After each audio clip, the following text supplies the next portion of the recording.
नाज़रीन, मुस्लिम लीग नून के कायद नवाज शरीफ एक मरतबा फिर से फॉर्म में नजर आ रहे हैं और जो कुछ वो कह रहे हैं, क्या वो एक नया बयानिया बनाने जा रहे हैं। वो ये कह रहे हैं कि कौम के साथ ज्यादती करने वालों को माफ नहीं कर सकता, इंतकाम लेना नहीं चाहता, लेकिन हिसाब तो बनता है, क्योंकि हिसाब ना लिया गया तो मुल्क के साथ खेल बंद नहीं होगा। लेकिन जब वो वापस तशरीफ लाए थे लंदन से, तो उन्होंने कहा था कि सबको साथ लेकर चलेंगे और किसी को इंतकाम का निशाना नहीं बनाया जाएगा। बुखारी साहब, क्या समझते हैं कि नवाज शरीफ साहब जो हैं वो कोई अपने बयानिए में जो उन्होंने वापसी पर एक बयानिया बनाया था, क्या उसमें तब्दीली आ रही है या ये सियासी नारा है, क्या मामला है? मेरे ख्याल से मुकदमात से जान छूट जाने के बाद नवाज शरीफ साहब काफ़ी अब ऐसी गुफ्तगू कर रहे हैं जिसको आप बेजा बेवजह या बेबानी नहीं करार दे सकते। वो ये कह रहे हैं कि मैं इंतकाम नहीं लूँगा। वो अपने उस वादे पर जो 21 अक्टूबर को उन्होंने किया था उस पर कायम है, ठीक। लेकिन वो ये कहते हैं कि मैं एहतसाब भी नहीं छोड़ूंगा। किन का? जिन्होंने ऐसे फैसले किए जिससे मुल्क को नुकसान हुआ। वो कहते मेरी बात छोड़ दें, मैंने तो भुगत लिया, मैंने अपनी बीमार बीवी को छोड़ के जेल भुगती, मेरी बेटी को मेरे सामने से लंबी चौड़ी कहानी उन्होंने सुनाई है, आपके सामने है। वो कहते हैं कि लेकिन जिसकी वजह से मुल्क में बहरान आया, माशी बहरान भी आया, सियासी बहरान भी आया, उन सब से हिसाब किताब लेना चाहिए। मेरे ख्याल से इस हद तक तो वो बिल्कुल ठीक है। अब थोड़ा सा उनके खिलाफ जो फैसले हुए उसके तरीक़ाकार के ऊपर मुख्तसरन मैं गुजारिश करना चाहता हूँ कि पहली बात तो यह है कि व्हाट्सएप के ऊपर एक JIT बन गई। उस JIT के लिए एक शख्स का इंतखाब हुआ जिसका नाम वाजिद ज़िया था। उसने 10 वॉल्यूम्स घड़े जो उनको लिखे लिखाए दिए गए थे, उनका एक रत्ती भर कंट्रीब्यूशन नहीं है। किसने लिखे थे? आ जाएगा इशारा उनकी तरफ भी। उसमें कहा गया 10वां वॉल्यूम अगर खुल गया तो नवाज शरीफ तो कहीं के रहेंगे ही नहीं, मगर वो खुला नहीं। इतना ज़बरदस्त उनके खिलाफ कैंपेन के बावजूद भी वो खुला नहीं, इसलिए कि उसमें कुछ था ही नहीं। और क्यों नहीं था कुछ उसमें? इसलिए कि जो मुकदमा पनामा का नाम लेके बनाया गया था उस पर उन्हें सजा नहीं हुई, क्योंकि उनका तो नाम ही नहीं था उसमें। लिहाजा एक JIT के बरक्स, एक पटिशन के बरक्स जिसकी ग्राउंड्स होती हैं, एक अकामा खड़ा किया गया और उसके ऊपर उनको सजा भी दी गई, नाअहल भी कर दिया गया। इस तरीके से उस अदालत ने जो भी थी वो, उन्होंने मुल्क से एक वज़ीर आज़म छीना, वज़ीर आज़म से उसकी प्राइम मिनिस्टरशिप छीनी, उसकी पार्टी की क़यादत छीनी और कहा कि तुम अब जिंदगी भर सियासत में हिस्सा नहीं ले सकते। कौन थे वो जज? और जिसकी वजह से पॉलिटिकल इंस्टेबिलिटी आई। कौन थे वो जज? अब आप देखिए वो जज कौन थे, थोड़ा सा उनका बयान बहुत ज़रूरी है। कभी सुना आपने दुनिया की तारीख में और अपनी ही तारीख में भी कि किसी जज ने किसी मुल्ज़म को सिसिलियन माफिया कहा हो, उसे गॉडफादर कहा हो? कौन थे ये जज? कैसे थे ये जज? क्या जजमेंट दे के गए वो? उसका भुरकस इसी तरह निकलना था जिस तरह निकला है। अब थोड़ी सी जो 2 बातें और तलख मैं करना चाहता हूँ वो भी आपको सुननी पड़ेंगी। देखिए, उस वक्त जो इस्तिलाहात ईजाद की गई, जिसका मैंने 2 का जिक्र कर दिया, एक और थी। एक महात्मा खान ने कहा था अंपायर उंगली खड़ी कर देगा, और जब उनसे कहा गया कि भाई साहब ये हैं अंपायर साहब कौन, तो उनका मेरी मुराद तो अल्लाह मियां से थी। याद है ना? आपको याद रखना चाहिए ना हमें ये सब कुछ। ठीक है, मगर दर हकीकत कौन थे वो तो जनरल बाजवा, जनरल फैज हमीद। याद है ना आपको सब कुछ? आप मुझे बताइए, ऐसी अदालतों का मैं मातम ना करूं तो क्या करूं? या कोई भी जी शऊर आदमी, ऐसी अदालतें जिसमें पर्सनल वैनम हो, जिसमें एक तयशुदा एजेंडा हो, जो जजमेंट्स डिक्टेट्स पर लिखी जाएं, उन जजों का एहतराम नहीं हो सकता, किसी सोसाइटी में नहीं हो सकता। ये मैं आपको बिल्कुल इंतहाई जिम्मेदारी से कह रहा हूं। थोड़ा सा आगे चलते हैं। देखिए, बात यह है कि नवाज शरीफ साहब के साथ जो कुछ भी हुआ उनमें मुमकिन है कहीं उनका कसूर हो।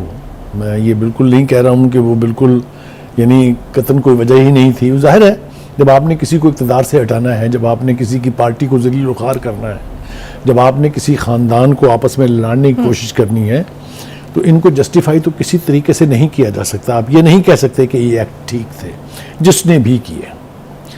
लेकिन वो जो एक सवाल कर रहे हैं बैठ के, वो थोड़ा सा दिलों को छूता है। वो कहता है कि वो मैं अपनी बीवी को बीमारी में छोड़ आया, मेरी सामने मेरी बेटी को गिरफ्तार कर लिया गया, मेरी यानी बीमार बीवी से बात नहीं कराई गई।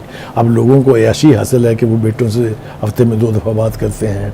उनके जेल में उनको एक्सरसाइज की साइकिल दे दी गई, उनके लिए वहाँ देसी मुर्गी देसी घी में पकती है। और एक शख्स जो है जो बुनियादी इंसानी हमदर्दी का मुजाहरा किया जा रहा है, वो अमेरिका के प्रेसिडेंट ट्रंप से मिलने के बाद कहता था कि जाकर उसका एसी निकलवा लूंगा, घरों से खाने बंद करवा लूंगा। याद तो है ना आपको? ये कुछ अपने पास से मैं घर तो नहीं रहा हूं ना। इसको कहते हैं मुकाफाते अमल।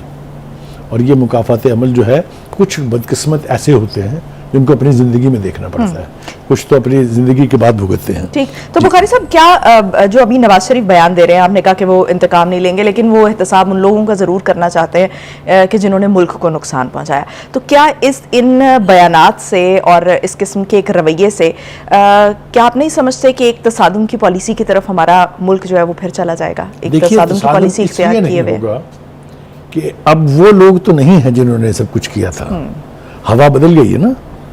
मेरी बात समझ रही है ना आप? अब हमारी मिलिट्री एस्टेब्लिशमेंट की लीडरशिप वो नहीं है, ना उस तरह के जर्नैल हैं। अब तो मुख्तलिफ ज़माना है ना।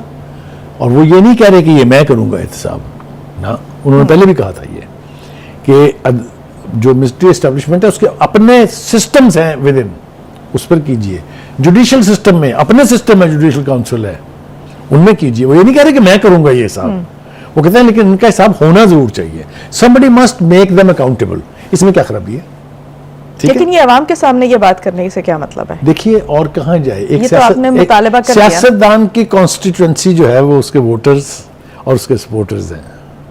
वो अपना दुख भी वहीं बयान करता है, वो अपने आइंदा के प्लान भी उन्हीं के साथ शेयर करता है।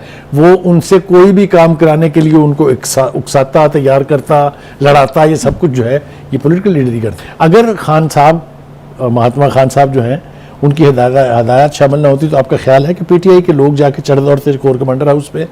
बी ऑनेस्ट, ये सियासतदान करता है ना। और सियासतदान फिर साथ धमकियां भी दे, और वो भी सुप्रीम कोर्ट में बैठ के कि आपने कल मुझे गिरफ्तार किया, देखा क्या हुआ, आइंदा करेंगे फिर यही होगा, ये मैंने कहा था, यही रिएक्शन आएगा, यही बात थी। ठीक है, तो ये सूरत हाल ऐसी है कि वो ये कह रहे हैं कि जिन जिन लोगों ने जो कुछ भी किया, जो अनकॉल्ड फॉर था, जो यानी आइन के मुताबिक नहीं था, उनका हिसाब अगर आज आप मुकर्रर नहीं करेंगे तो यही कुछ फिर कल होगा। मैं इस बात से उनकी सहमत हूँ, एक बात। दूसरी बात यह है कि हमने देखा पिछले चंद दिनों से बिलावल साहब का जो लहजा था, वो लहजा खासतौर से नवाज शरीफ साहब के बारे में, वो काफ़ी एग्रेसिव भी था, और अगर मैं बहुत मोहतात बयान दूँ तो काफ़ी रूड भी था। इसलिए कि नवाज शरीफ की क्वेश्चन बनती है उनके वालिद साहब के साथ, बिकॉज एज ग्रुप वही है और उन्होंने पॉलिटिकल कैंपेन की हुई है मिल के। पीडीएम में भी वो हिस्सेदार थे, पीडीएम की हुकूमत में शराकतदार थे तो बिलावल साहब भी खुद वहाँ के वजीर आला, वजीर खारजा, लेकिन वो अब अपनी झोली झाड़ के कहते हैं कि नहीं, ये तो बड़े थर्ड क्लास लोग थे, बस एक मैं ही वजारत ठीक चला रहा था। हालांकि वजारतें भी पीपल्स पार्टी के पास 5 थी। ठीक है, आज मैं देख रहा हूं कि उनके लबो लहजे में थोड़ी ग्रेस है, थोड़ी मैच्योरिटी है। I would be safely saying कि ऐसे लगता है कि सियासी पुख्तगी आ रही है, स्पीड स्लो है, जल्दी आ जानी चाहिए, because he consider himself as a candidate of prime ministership. तो पाकिस्तान का प्राइम मिनिस्टर ऐसे शख्स को नहीं होना चाहिए जिसकी गुफ्तगू में से, जिसके अंदाज में से बचपना नजर आए या अनगार्डेडनेस नजर आए। मेरे ख्याल से इस मेजोरिटी की जरूरत थी, जो मुझे खुशी है कि वो आ रही है। हम तवक्को करते हैं कि जो मेन स्ट्रीम पॉलिटिकल पार्टीज हैं वो एक दूसरे के खिलाफ इलेक्शन लड़ें, एक दूसरे के खिलाफ कैंपेन करें, लेकिन एक बुनियादी मैनरिज्म होना चाहिए, एक कोड ऑफ कंडक्ट होना चाहिए सियासतदान के, दुनिया भर में है ये। ठीक है, आपने देखा कि हमारे पड़ोस में इलेक्शंस होते हैं तो कोई इलेक्शन के ऊपर उंगली नहीं उठाता। They have learned to accept defeat and we are a very bad losers. ये इसमें